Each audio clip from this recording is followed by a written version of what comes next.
샬롬, 샬롬, 샬롬, 샬롬. 하나님 사랑합니다. 여러분, 주 안에서 사랑합니다. 오늘 시편 1장 1절에서 6절 말씀 중에서 2절 말씀이죠. 오직 여호와의 율법을 즐거워하여 그 율법을 주야로 묵상하는도다. 그래서 그냥 제목을 오직 여호와의 율법을 즐거워하여 이렇게 잡고 함께 시편 1절에서 6절까지를 살펴봅니다. 세상에 태어나서 사람이 무엇으로 살 것이냐, 이게 하나의 과제죠. 어떻게 보면 아주 중요한 과제이기도 합니다. 어린아이도 무엇을 하죠. 아기들도 해요. 누워있는 그런 유아들도 보면 버둥거리고 천장 쳐다보고 놀고 한 달, 두 달 넘어가면 이럴 때도 보면 뭐를 하나 하고 보면 잘 놀아요. 누군가가 물어볼 때 할머니에게 얘가 뭐예요? 애 봐준 할머니에게 어떤 그 부인이 전화를 걸어, 직장에서 전화를 걸어서 물어보니까 놀아요. 그 말은 잘 놀고 있다는 뜻이죠. 아이들도 노는 일을 합니다. 그렇죠? 잘 놀고 있다면 건강하고 기분이 좋다라는 거죠. 행복한 거죠. 애가 잘 놀고 있으면. 그렇지만 아이들이 이제 학교를 가게 되면 무엇을 하며 살아야 하는가, 이 과제가 초등학교 때부터, 요즘에 뭐 그 이전부터도 부모님들이 그걸 막 정해놓고 학원을 몇 개씩 보내고 한참 그랬었죠. 그런 열풍이 있었습니다. 지금은 어떤지 제가 가까이 있지는 잘 모르겠지만 다르지 않을 것 같아요. 그래서 부모가 선택하기도 하고 사회와 현실이 요구하는 것을 사람들은 하고 살려고 합니다. 그래서 우리 사회만의 문제가 아니고 어느 시대든 어느 사회든 어쩌면 동일하다고 보는데, 그 영화 시인 동주라는 그 영화가 아주 유명했었죠. 시인 윤동주가 북한도에 살던 시절부터의 일을 다룬 윤동주의 삶이죠. 당시 일제강점기에 조선의 젊은이들이 할 수 있는 일들이 많지 않았는데, 윤동주는 무엇보다 시를 쓰는 것을 좋아하고 시 쓰는 것을 본인이 가장 중요한 일로 여김을 그리고 있습니다. 그 영화에 보면 윤동주의 부친은 동주가 의대를 가서 의사가 되기를 원했는데 윤동주는 문학에 대한 꿈을 버리지 못하는 것으로 나오죠. 갈등이 있겠죠. 진로에 대해서 고민을 하는 젊은이들의 질문은 무엇을 할 것이냐 하는 게 아주 중요하죠. 내가 평생 무엇을 하며 살 것인가, 이것을 현실적인 질문이고 철학적인 질문이고 실전적인 질문이기도 합니다. 여기에 답을 찾는 사람들은 복된 사람들이죠. 이것이 현실적인 질문인 이유는 사람은 먹고 살기 위해서 무언가를 해야 되기 때문이죠. 느긋하게 생각할 수 있는 것이 아닙니다. 무엇을 할 것이냐는 것은 아주 현실적인 질문. 동시에 이것이 실전적인 질문인 이유는 사람이 먹고 사는 일이 아니더라도 무언가를 하면서 살게 되기 때문이다. 사람이 은퇴를 한 후에 아무 일도 안 할 수 있지만 은퇴했더라도 뭔가를 하죠. 그래서 하다못해 수의실에 그 수의로라도 취업을 하려고 아주 거기도 굉장한 경쟁이 있다고 그래요. 그래서 아주 그 중역급에 계시던 분들이 수의를 자청해서 하시는 그런 분들, 그런 분들을 이왕이면 뽑겠죠. 생존과 직결이 되지 않더라도 사람은 무언가를, 저도 그 생각을 합니다. 내가 몸이 불편하다고 해서 하루 종일 만약에 누워있기만 하고 아무런 하는 게 없다면 살아있는 게 아니에요. 그건 그죠? 이것이 어떻게 보면 철학적인 질문인 이유이기도 하지만 사람이 존재한다는 사실 자체가 무엇인가를 한다. 우리가 밥을 먹기 위해서도 그 얘기 많이 하죠. 귀찮아서 밥 챙기는 게 귀찮아서 안 먹고 넘어가고 뭐 그냥 다른 거 조금 집어먹고 만다, 이런 얘기를 하는 거. 제가 언젠가 그런 생각을 했어요. 그거 귀찮아하면 살 자격이 없다, 이런 생각을 했습니다. 근데 뭐 직장에 하는 일에 고나고 힘들 때는 먹는 것도 귀찮아, 이럴 수 있습니다. 근데 그렇지 않으면서 귀찮을 때도 있다는 거죠. 그러면 살 자격이 없다, 저는 이렇게 생각을 하죠. 그래서 무언가를 하고 있다. 그래서 being, doing, 이 두 가지는 서로 구별할 수 있는 것이 아니고, 존재한다는 being은 무엇을 한다는 doing을 포함한다, 이렇게 결론이 나죠. 프랑스 나트라가 이 사실을 아주 잘 표현합니다. be, do, be, to be. 존재한다는 것과 일한다 하는 말은 to be, to be 라는 노래로 불렀다고 그래요. doing, being은 이처럼 같이 함께 가는 것이다. 인간의 고민은 무엇을 할 것인가 하는 것이 그렇게 쉽지를 않죠. 예, 알기도 쉽지가 않고 발견하기도, 그리고 그것을 잘할 수 있으리라는 보장도 없습니다. 뜻을 정해서 갔는데 그게 아니겠다라고 여기면은 어떻게 해요? 뭐 대학을 가서도 편입을 한다고 또다시 공부하는 그런 학생들도 아마 이렇지 않을까.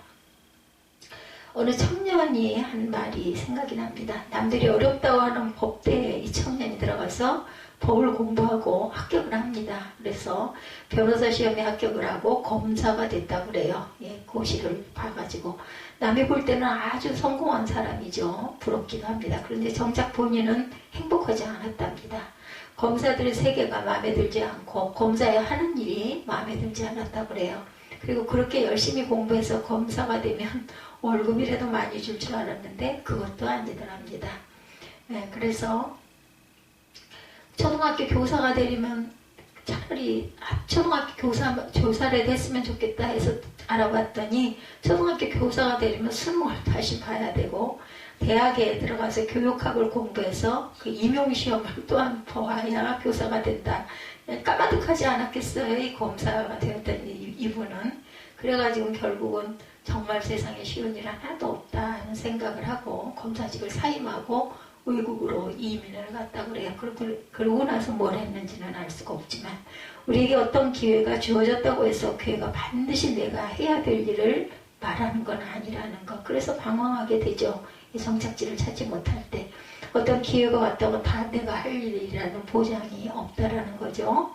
살면 살수록 사람이 무엇을 하고 살 것인가 하는 것은 단기간에 정해지는 게 아니고 어떤 예언으로 발견될 수 있는 것도 아니고 환상을 통해서 깨달을 수 있는 것도 아니고 이런 사람들이 특별한 사람들이 있기는 하죠. 사람이 어렸을 때부터 그 길을 가지고 생각을 가지고 준비를 하고 거기에 대해서 자신의 준비함이 하지 않으면 평생에 살면서 후회할 것 같은 그런 일을 잡아서 해야 되는데 그런 사람이 과연 얼마나 있을까. 소명이라는 것도 같은 맥락입니다. 어떤 예언이라든가 누가 환상을 보므로 할 수 있는 게 아니고 어렸을 때부터 소명에 대해 하나님이 우리를 준비시킨다라고 생각을 합니다. 그래서 요즘에는 그 생각이 참 더 깊어요. 우연이라는 없다. 우리 역사도 마찬가지고 그 주관을 하고 계시는 분은 하나님이라고 저는 생각을 하죠. 이 나라가 지금 전염병 질환으로 이렇게 아주 어려운 시기를 가는 것도 하나님의 계획 아래 있어서 그때가 되지 않았을까 저는 이렇게 생각합니다. 우리가 신앙을 갖게 되면서 우리 마음속에 싹이 나는 자라나는 우리 안에 발전되는 소명이 있지 않으면 그 사람은 소명이 없는 것입니다. 그렇기 때문에 예수 믿는 사람은 그 속에 무엇인가가 있어야 된다는 거죠. 뭔가 욕구가 있어야 합니다. 비록 작은 것이라도 박동소리가 나야 되죠. 임산부가 뱃속에 아기를 잉태하면 아기의 심장박도 꿈틀꿈틀 놀고 또 진짜를 하면 박동소리가 나죠. 엄마의 상징과는 별개로 그 속에 작은 생명이 있어서 별도의 심장 뛰는 소리가 들리는 것처럼 사람이 갖고 있는 소명도 어렸을 때부터 비록 적은 소리라도 뭔가 박동소리를 내면서 자라나지 않는다면 우리 안에 아무것도 없는 빈땅이 된다라는 것. 오늘 본문 말씀입니다. 1장 2절에 1편 2절에 오직 여호와의 율법을 즐거워한다라는 말이 나오죠. 우리가 평소에 지나치는 성경 구절입니다. 흘러가죠. 그래서 복 있는 사람은 이게 아주 주제가 되기도 하죠. 여호와의 율법을 의무적으로 읽는 게 아니고 여호와의 말씀을 해야 되기 때문에 하는 것도 아니고 즐거워서 주야로 묵상하는 자. 즐겁지 않으면 어쩔 수가 없어요. 하나님을 섬기는 일 아주 옳은 일이고 필요한 일입니다. 그러나 그게 우리에게 즐거워야 되는데 주님을 따르는 일 그게 옳기 때문만이 아니고 선하기 때문만이 아니라 즐겁기 때문에 해야 되는 거. 어제 보니까 옆에 금포교회 성도들이 몇 명이 나와가지고 김장 준비를 양쪽 성전에서 한쪽은 식당이고 한쪽은 성전이죠. 모여가지고 배추가 이만큼 무가 이만큼 쌓여있는 게 지나다닐 때마다 보이더니 어제 한쪽에서는 쪽파들을 쪼그리고 앉아서 막 열심히 얘기하면서들 여러 명이 다듬고 이쪽에서도 또 나름 이제 절이고 했겠죠. 어제 저녁 때가 되니까는 글쎄요 절였는지 다 했는지 아니면 오늘 또 할 건지는 모르지만 커다란 다라와 박스를 들고 젊은 처자가 자매겠죠. 권사라고 그러대요. 나이가 굉장히 젊어 보이던데 박스를 어디다 버려야 되는지를 물어보는데 아무도 대답을 안 해서 제가 얘기를 해줬어요. 그 앞에 차단기 앞에 가면은 거기다 박스를 내려놓으면 된다고. 버리는 자리에서 또 만났어요. 그랬더니 아주 깍듯하게 인사를 하고 아는 것 같아요. 저를 조금은 옆에서 봐서 아는지 하면서 박스 버리는 데를 얘기를 하는데 아유 감사합니다 하는데 말씀 속에 그 존중하는 그 목소리가 담겨 있더라고요. 보니까 참 신실한 자매구나 하는 생각을 했더니 권사님하고 얘기를 해서 엄청 오래되신 분이구나 했습니다. 로마서 12장 2절에 보면 너희는 이 세대를 본받지 말고 하나님의 선하시고 기뻐하시고 온전하신 뜻이 무엇인가를 분별하라 이렇게 말씀하고 있습니다. 뭐라고 나와요? 이 말씀이 로마서 12장 2절에 첫째는 선하고 둘째는 세대를 본받지 말고 선하시고 기뻐하시고 그죠? 기쁘다. 셋째는 온전하신 뜻 세 가지죠. 하나님의 뜻의 속성 선하고 기쁘고 온전한 이것은 하나님께서도 선하고 기쁘고 온전하고 우리에게 선하고 기쁘고 온전한 것이라는 거예요. 하나님께나 우리에게나. 우리는 선한 것에 대해서는 동의하고 온전한 것에서도 대해서도 믿는데 기쁜 것에 대해서는 별로 생각을 중요하게 하지 않습니다. 하나님의 뜻이 우리에게 기쁠까? 이렇게 생각하는 사람도 많죠. 반대라고 생각하는 사람들. 교회 가가지고 봉사하고 섬기는 게 좋을까? 너무나 힘들어. 왜 나만 해야 돼? 뭐 이런 생각들 많이 하게 되죠. 그게 옳은 거고 해야 된다는 건 아는데 의무가 되기 쉽다는 건 기쁘지 않습니다. 우리는 선한 것에 대해서는 동의하고 온전한 것에도 믿는데 기쁜 것에 대해서는 왜냐하면 우리는 어렸을 때부터 옳은 일은 별로 즐거운 일이 아니다 이렇게 공부할 때 배울 때 요즘 아이들은 모르겠어요. 저희 때는 그랬습니다. 저희 다음 때도 그랬고 옳은 일은 옳기 때문에 하는 거지 기쁘기 때문에 하지는 않아요. 공부하는 거 해야 되니까 했지 그렇게 기뻐서 공부하는 학생이 얼마나 있었을까. 혹시 뭐 예능 쪽에 열심히 그게 좋아가지고 하는 그런 학생들이 있지만 그것도 또 단계가 높아지면 힘들어집니다. 다들. 그래서 노력하지 않고는 되는 일은 없고 그 노력이 과연 기뻐서 하는 일이 얼마나 있겠는가죠. 인간의 신성이 원래부터 하나님의 뜻으로부터 단절되었다는 증거가 이런 데 있는 것인데 그러다 보니 사람이 자기에게 유익한 일을 별로 즐거워하지 않고 할 때가 너무나 많다. 자기 몸에 유익한 음식을 별로 즐거워하지 않고 자기 삶에 도움이 되는 일을 별로 즐거워하려고 하지도 않고 어렸을 때부터 우리는 야단 맞는 일은 우리가 평소에 즐거워하는 일을 하다가 야단을 맞을 때가 많았어요. 그렇기 때문에 우리 마음속에 입력되기를 내가 즐거운 일은 내게 유익하지 않나 보다. 이렇게 우리도 모르게 무의식적으로 입력이 됩니다. 그게 신앙에도 그대로 반영이 됩니다. 하나님의 뜻, 하나님의 선한 뜻, 그것은 이론적으로는 선할지 모르지만 사람이 별로 즐거워할 만한 일은 아닐 것이다. 이런 생각이 대다수의 사람들 마음속에 자리 잡고 있습니다. 기독교인이든 비기독교인이든 마찬가지입니다. 왜 신앙을 권하는 일이 어려울까? 전도가 왜 이렇게 어려울까?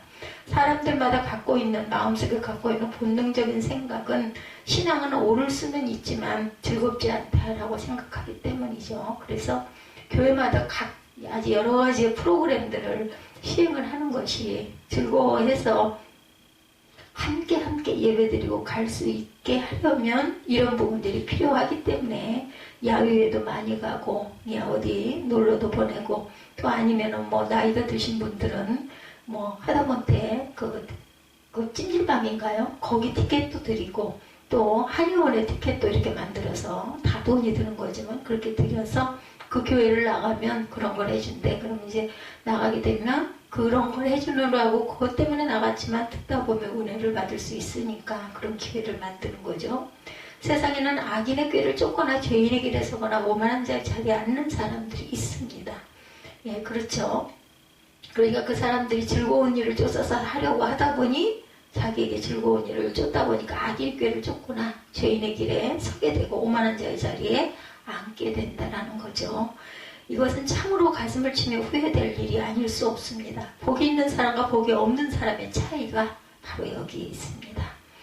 예, 성경은 너희가 복 있는 사람이 되려면 이렇게 하거라 라고 말하지 않아요. 중요한 겁니다. 너희가 복을 받으려면 이렇게 하거라 라는 의도로 성경 구절을 쓴 게 아니라 복 있는 사람은 원래 이렇다 이렇게 말하고 있죠.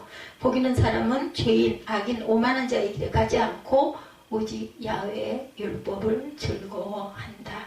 산상수훈도 마찬가지입니다. 너희가 복을 받으려면 이렇게 해야 된다라고 말씀하지 않고 심령이 가난한 자는 복이 있다. 예, 복이 있기 위해서 심령이 가난해라라고 말씀하지 않습니다. 심령이 가난한 자는 복이 있다라고 말씀하죠. 너희가 복이 있으려면 애통해야 된다라고 말씀하신 게 아니고 애통하는 자가 복이 있다라고 말씀합니다. 원어적으로 보면은 이게 더 확실할 거예요. 사람이 야훼 말씀을 즐거워하는 게 아니고 악인의 꾀가 좋고 죄인의 길이 좋고 오만한 자리가 좋다면 도리가 없다는 거죠. 예, 어떻게 그 사람을 설득하겠는가? 예정이라는 것을 이런 데서 우리가 발견하는지도 모릅니다. 그게 좋은 사람은 어떻게 할 수가 없어요. 그러나 그게 싫은 사람도 있죠.